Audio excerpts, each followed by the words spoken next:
What is going on YouTube?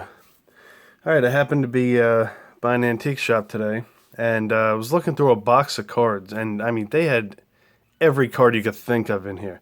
I'm talking about every sport, baseball, football, hockey, basketball, everything. Just a bunch of common stuff, nothing too exciting, but while flipping through, I happened to come across this. This is a card depicting Audie Murphy. Now, when I showed it to the guy at the shop, now the thing had a little price tag, said $3 on it. He said, "Well, since I never expected someone your age to know who Audie Murphy is, I'll give it to you for $2." Said, "Works good for me." So brought it home, did a little bit of research. I think it's from I think it's from around 1956. So like I said, for $2, you really can't lose. But I not only wanted to show off this card, but I wanted to kind of talk a little bit about Audie Murphy because of, like I said, what the gentleman at the antique shop said when he said he was surprised somebody my age knew who this man was.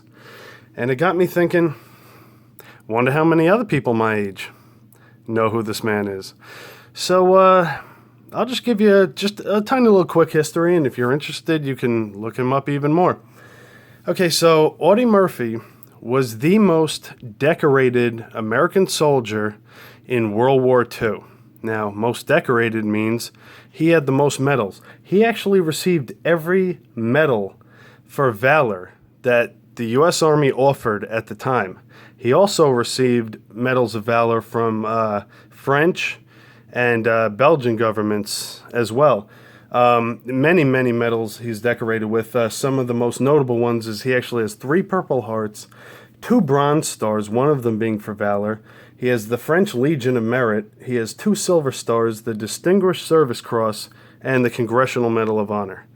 Holy shit, that is amazing. This book you see in front of you, To Hell and Back, is it's his memoirs. They also made a movie of this as well. I happen to own the movie and the book.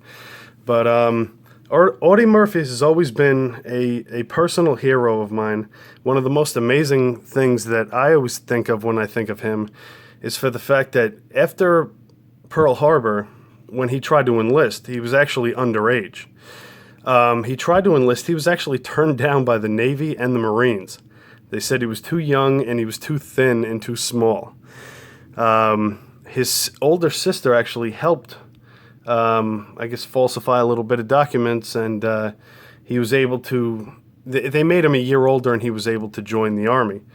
And like I said, went on to serve in Africa. Went up through Italy and into the south of France, and many heroic campaigns he fought through, and like I said, obviously became the most decorated World War II American soldier. After the military, he went into acting in a lot of westerns and things like that. And actually, before there was really a term for what men who go through war go through, as far as the post-traumatic stress syndrome, they really didn't have a name for that back then. So he was going through things that nobody really talked about at the time, but he actually was one of the people who made it known what post-traumatic stress syndrome really is for a combat soldier, especially one who serves in something like World War II, how insane that must have been. But I believe there's actually an institute named after him for post-traumatic stress syndrome, but he had that. He obviously drank a lot to, I guess, kind of cope with a lot of the stuff he had seen when he was overseas in combat. And he had passed away in a plane crash in 1971 over Virginia. And he is buried in Arlington Cemetery. Actually, one of the most, from what I heard, he's one of the most visited graves in Arlington. Along with names like Joe Louis and, of course, John F. Kennedy and many names like that. But anyway, like I said, if you want to look into this gentleman more, please feel free to look him up.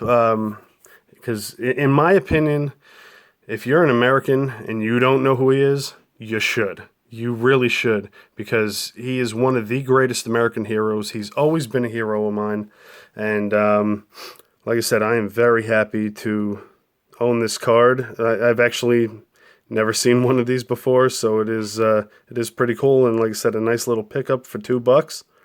The back is blank, but yeah. So that is very cool. So YouTube, as always, I hope you enjoyed this video. I hope you learned something about one of my personal heroes and someone who I believe should be one of your personal heroes as well. All right, YouTube, you guys have a good night, and I will see you next time.